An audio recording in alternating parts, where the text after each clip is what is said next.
Welcome to another episode, everyone. As we dive into the story of Gangsta Ridd, the huge Samoan rapper that bullied Suge Knight. Indeed, he did. You may remember this group from the Booyah tribe. I used to listen to their music. These huge Samoans were from Carson, California, West Side Piru, in Compton. In Carson.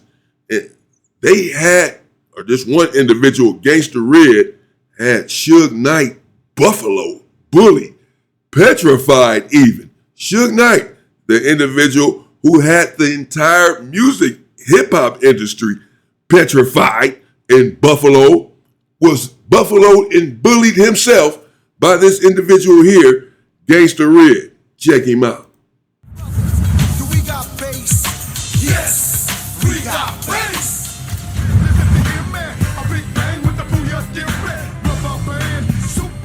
You know, who's that snitch?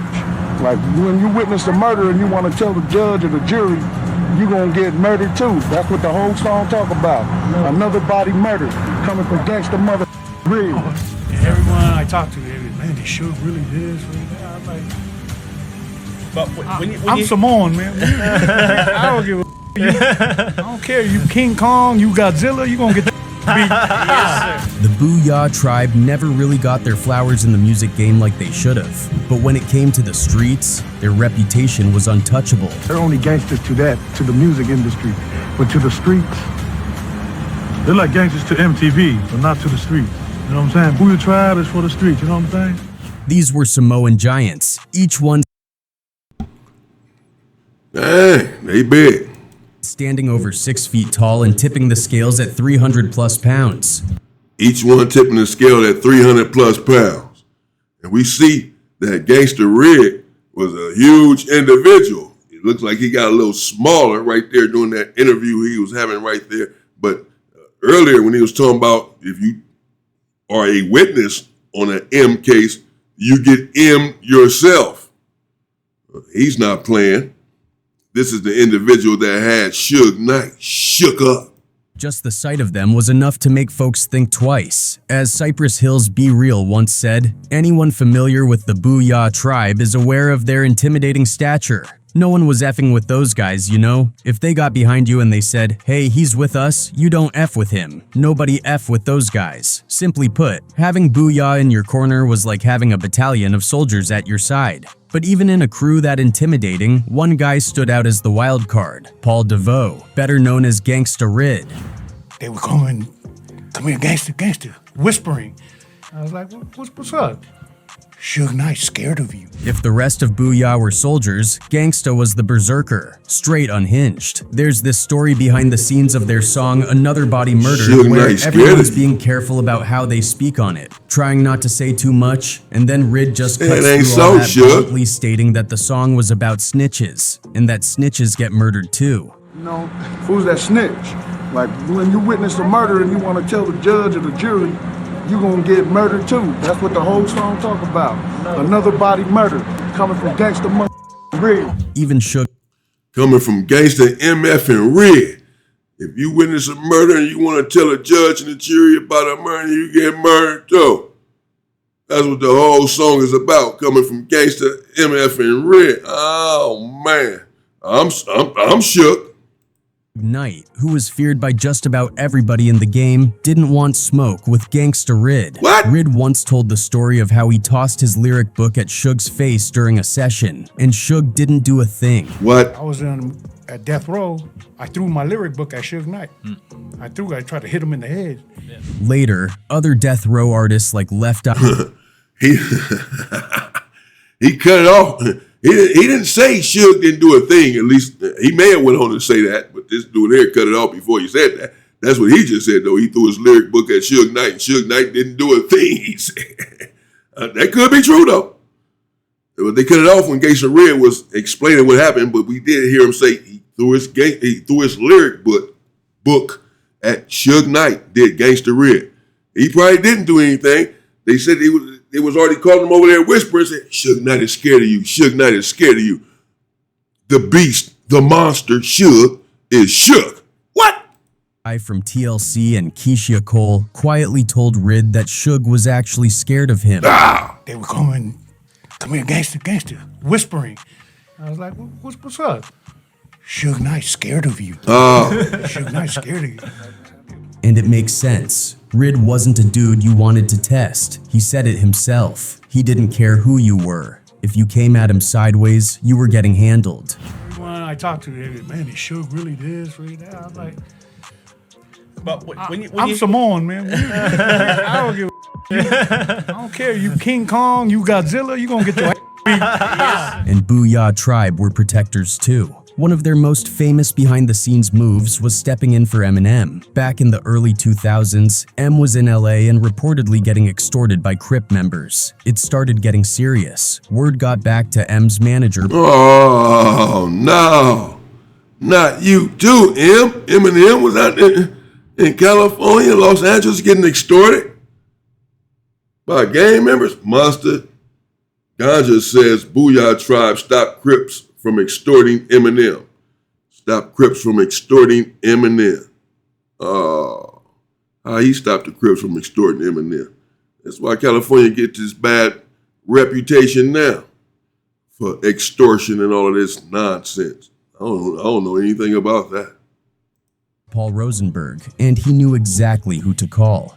Booyah. Once the DeVoe brothers got involved and made a few calls, the extortion stopped immediately. The Crips backed off fast. Nobody wanted to go head-to-head with 40 Deep Samoan muscle. Eminem later repaid the favor by jumping on their 2003 track 911 with Be Real. And he let it be known from the jump. Everywhere we go, people know we roll deep as 40, 50 Samoans. They knowin' when Debo was.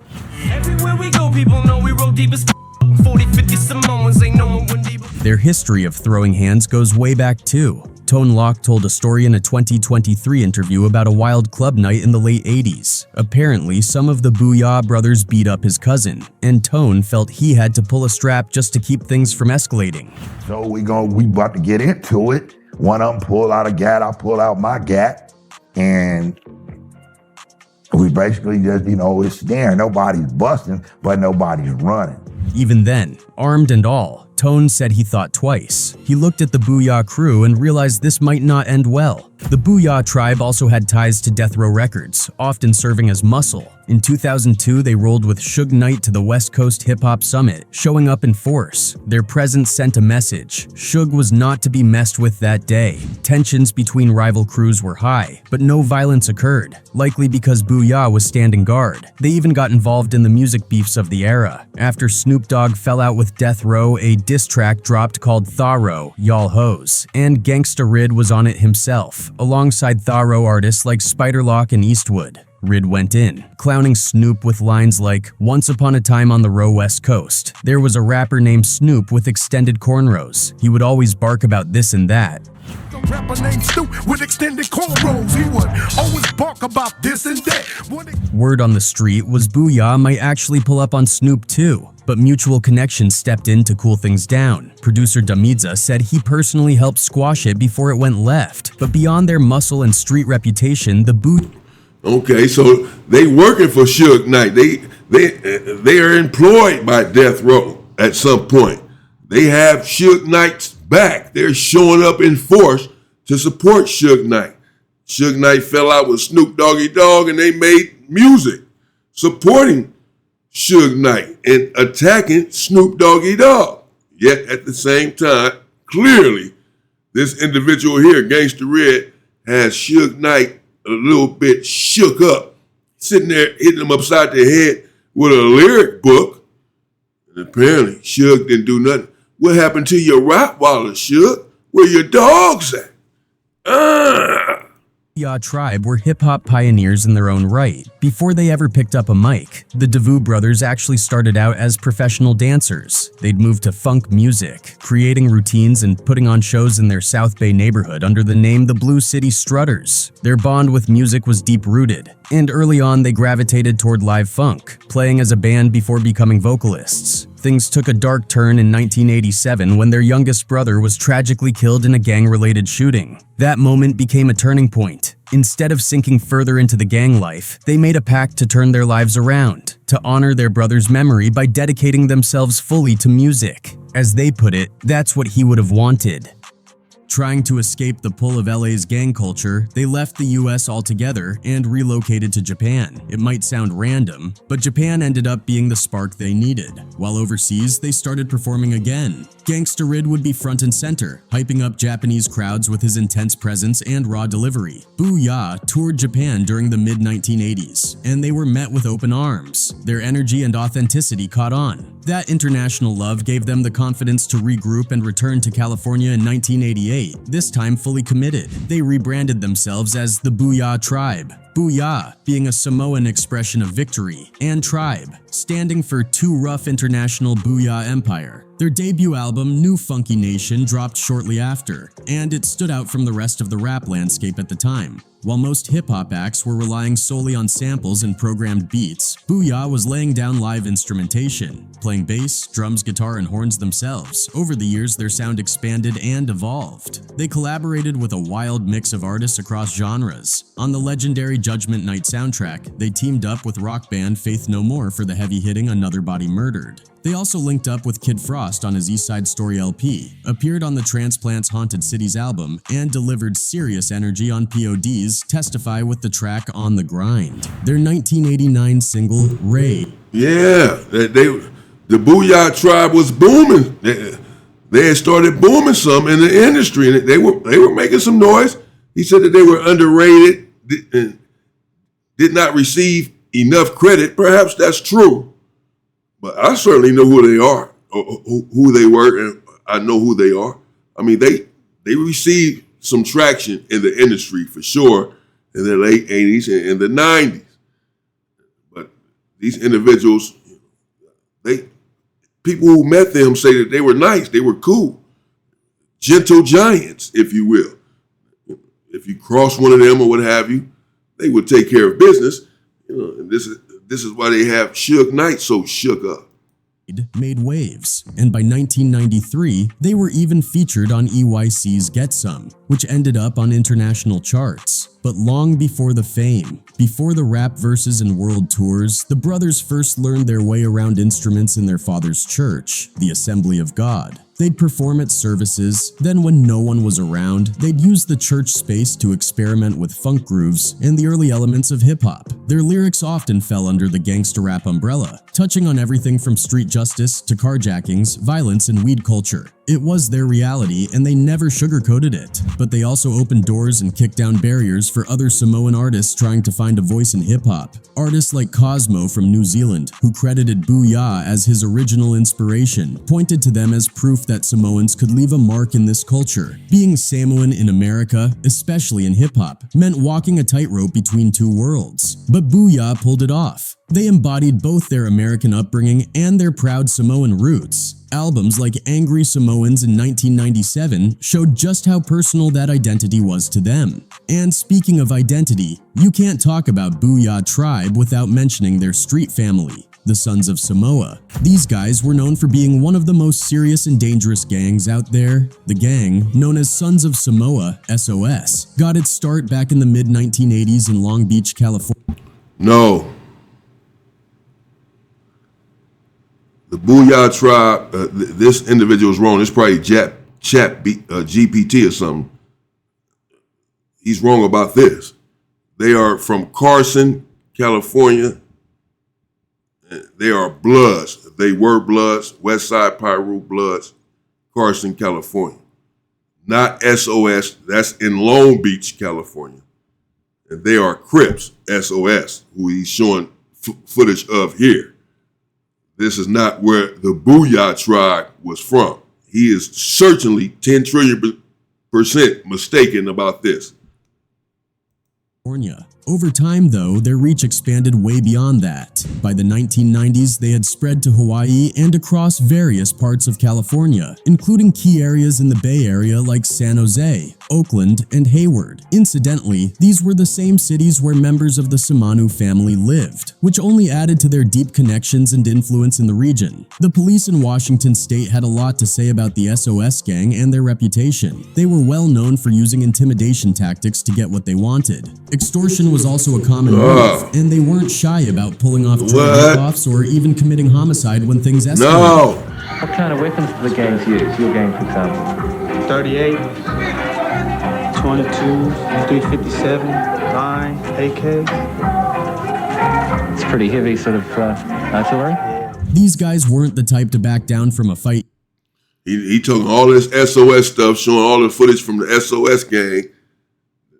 These individuals here and what they were involved in, and relating it to the Booyah tribe, but these individuals have no connection to them. They're from Carson, they are Bloods, they are Pirus, period. So he's totally wrong about this, but there you saw the individual there on the internet, looks like old footage of him saying, what kind of guns do you use? 38s, this, that, and other, AK-47. People been talking on the internet, talking too much about the gang culture.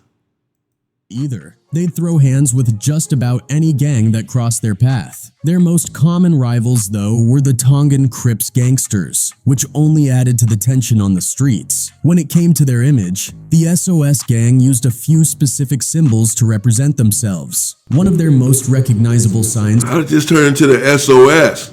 They're not even from SOS. He's talking about the SOS gang now. They're not even from that. Let's fast forward to some. I don't care about that. They're not from there.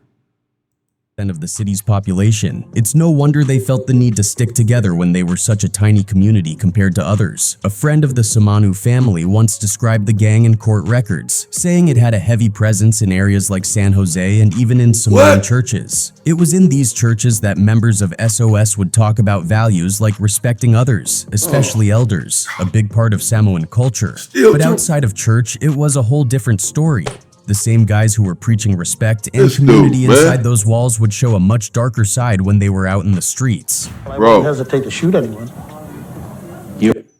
Bro, they're not from SOS. He made the rest of the video about the SOS gang and their indiscretions, their propensity for violence, their extortion and alleged, showing all the SOS gang members, talking about where they're from and enterprises that they were involved in, and this has absolutely nothing to do with Gangsta Ridd and or the Booyah tribe. As again, not to belabor the point, but this dude keeps mistaking those individuals were not from SOS whatsoever. No, I wouldn't hesitate to shoot anyone if they come and mess with me. Interestingly, despite how bad SOS could be at times, not everyone saw them purely as a criminal gang. For some, especially other Samoans in the area, SOS was more like a social club that brought the community together. It wasn't just about crime. It was about fostering a sense of ethnic brotherhood and looking out for one another in a world where they felt outnumbered and overlooked. Look at that! It was less about being a gang in the traditional sense and more about having each other's backs in a hostile environment. In the Bay Area, the Sons of Samoa operated a little differently compared to many other gangs, especially when it came to the infamous color wars that defined so much of gang life in places like Los Angeles during the 1990s. While the Bloods and Crips were going at it full force in LA, SOS in the Bay didn't seem to take those rivalries as seriously. They weren't as focused on the traditional red versus blue battles that defined so many street wars. Instead, their focus was more about their own alliances, survival, and controlling their territory. But that doesn't mean they weren't— You don't know what you're talking about. You don't know nothing. Dangerous. In fact, their willingness to adapt and align with other groups when it suited them made them even more unpredictable. For example, federal prosecutors in San Jose revealed that a subset of SOS operating out of Monterey, California had formed an alliance with a local Norteño crew called the Murder Squad. Together, these groups weren't just causing trouble, they were escalating things to a deadly level. In 2017, SOS and the Murder Squad reportedly teamed up to target rival Sureño members. They weren't just making threats fights or getting into small scuffles. They were actively working together to take place the very next. Might have avoided their notice altogether, but as fate would have it, the men saw him, targeted him on the spot, and decided to rob him. At gunpoint, Nolan was forced in.